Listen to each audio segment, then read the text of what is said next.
Hello बच्चों, क्या हालचाल। स्वागत है आपका अपने चैनल के A2 इंस्टीट्यूट पे। तो फाइनली यार जेई एडवांस का जो इंपॉर्टेंट डेट है उसको रिलीज कर दिया गया है। तो फटाफट बात करते हैं कब से आपके एग्जाम होने जा रहे हैं जेई एडवांस के।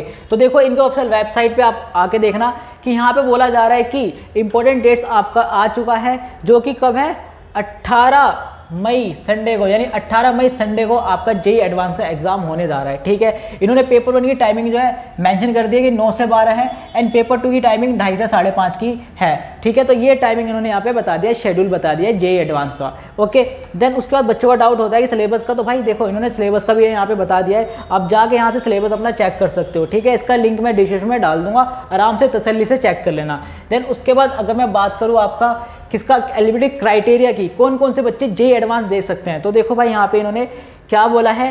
पहले देखो eligibility criteria for Indian nation and OCI PIO candidates who have score OCI PIO card before 4 March 2021 for appearing for JEE advance 2025। ठीक है, देन उसके बाद यहाँ पे लिखा रहा है परफॉर्मेंस इन जेई मेंस। क्या परफॉर्मेंस होनी चाहिए आपकी जेई मेंस में कि आप जो जेई एडवांस में बैठ सको। तो इन्होंने क्या बोला है कि देखो यहाँ पे candidate should be among the top 2.5 lakh successful candidate. तो आपको जो है जेई मेंस में 2.5 लाख सक्सेसफुल कैंडिडेट्स में से आना पड़ेगा, तभी आप जेई एडवांस के पेपर के लिए बैठ सकते हो। ठीक है, इंक्लूडिंग ऑल कैटेगरीज, सारे कैटेगरीज इनके अंदर इंक्लूड है in BE BTech paper 1 of JEE main 2025। ठीक है, समझ गए। देन उसके बाद इन्होंने एक और चीज़ कर दिया है कि कैटेगरीज वाइज डिस्ट्रीब्यूशन कर दिया है 2.5 लाख कैंडिडेट्स का। तो आप यहाँ पे जाके देख सकते हो, आपका जनरल का हो गया, EWS का हो गया, OBC का हो गया, SC का हो गया, ST का हो गया, PWD का हो गया, सारी चीज़ें यहाँ पे आप देख सकते हो कि क्या डिस्ट्रीब्यूशन है।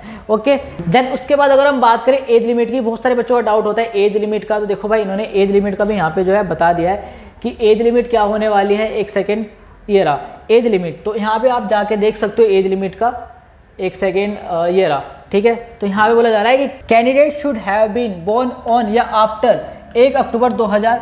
ठीक है, तो ये वाले जो कैंडिडेट्स हैं ये कौन से, जनरल वाले। ठीक है, तो जो ये वाले कैंडिडेट्स हैं ये एलिजिबल हैं। ठीक है, और यहाँ बोला जा रहा है 5 year age relaxation is given to SC ST and PWD। तो 5 साल का जो एज रिलैक्सेशन है वो दिया जा रहा है किसका, SC ST और PWD के कैंडिडेट्स को।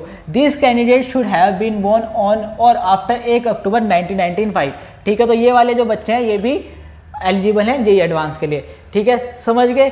तो उसके बाद ये तो हो गई आपकी एज लिमिट की। अब हम बात करेंगे आपका किसका, नंबर ऑफ अटेम्प्ट की। देखो बीच में एक क्वेश्चन आया था, बीच में एक बात चल रही थी कि जो आपका जेई एडवांस का जो नंबर ऑफ अटेम्प्ट है उसको इंक्रीज करके 3 कर दिया है। बट यहाँ पे इन्होंने साफ साफ एक चीज़ है बता दी है कि एक candidate attempt JEE advance maximum of 2 time. तो भाई 2 टाइम ही आप जेई एडवांस का एग्जाम दे सकते हो इन 2 कंसिक्यूटिव ईयर। तो यहाँ पे इन्होंने साफ साफ ये चीज़ बता दिया है। और जो डबल ड्रॉपर वाले बच्चे हैं शायद उनके लिए प्रॉब्लम है, बट यहाँ पे इन्होंने मेंशन कर दिया, कुछ कर नहीं सकते।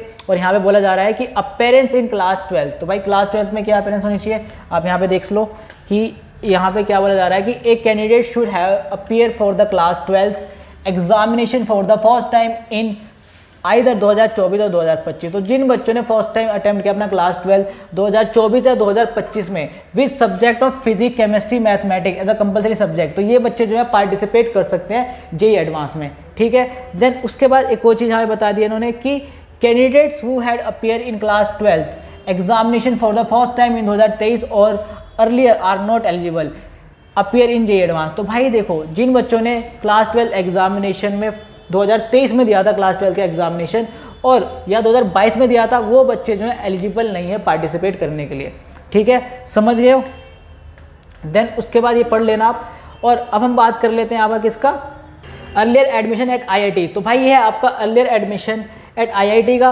तो भाई इसको आप एक बार जाके पढ़ लेना। ठीक है, लिंक आपको डिस्क्रिप्शन में डाल ही दूंगा मैं, आप वहाँ जाके सिंपली जो है पढ़ सकते हो। और आई होप आपका जो डाउट्स है वो क्लियर हो गए हो। फिर भी कोई डाउट रह जाता है कमेंट मुझसे पूछ लेना। फिर मिलते हैं नेक्स्ट वीडियो में, तब तक के लिए बाय बाय, टेक केयर।